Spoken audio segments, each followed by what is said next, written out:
Nais po namin, Panginoon, na kung paano mong binago ang aming mga buhay. Kung paano mong tinawag, Panginoon, bawat isa sa amin mula sa kasalanan, mula sa madilim na pamumuhay. Ganun din, Panginoon, gawin mo sa dakong ito, Panginoon.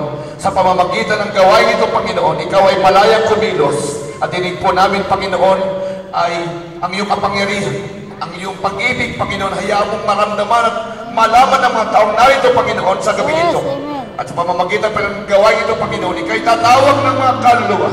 Hallelujah! Upang sila'y makasumpong, Panginoon, ng biyaya na nagmumula sa iyo at kaligtasan na iyong ipinapangako, Panginoon. Narito kami, Panginoon, sa iyong matamis na pangalan. At kami tumatayo, Panginoon, hindi para magdala ng panibagong reliyon sa mga nakikinig sa dahong ito, kundi kami narito, Panginoon, upang ikaw'y aming itaas sa aming kalagitnaan, Panginoon, at aming ipaalam sa mga taong narito, Lord, na ikaw ang Diyos na dakila, na dapat namin kilalanin, na dapat namin paglingkuran, Panginoon. Hallelujah! Hallelujah! Kumilos ka ng malaya, Panginoon, sa dahong ito, at tumawag ka ng maraming kaluluwa sa pamamagitan ng pagtitipog ito, Panginoon. Sapat na niniwala kayo, Panginoon, sa iyong salita.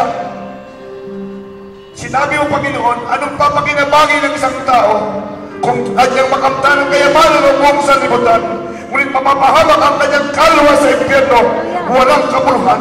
Kaya, Panginoon, napakalaga ng mga tao, napakalaga ng kaluluwa sa iyong harapan. Kaya, Panginoon, dalangin po namin, gawin mong pagkapala ang gawain ito, Panginoon, upang merong mga kaluluwa na isilang sa iyong kaharian sa araw nito, Panginoon.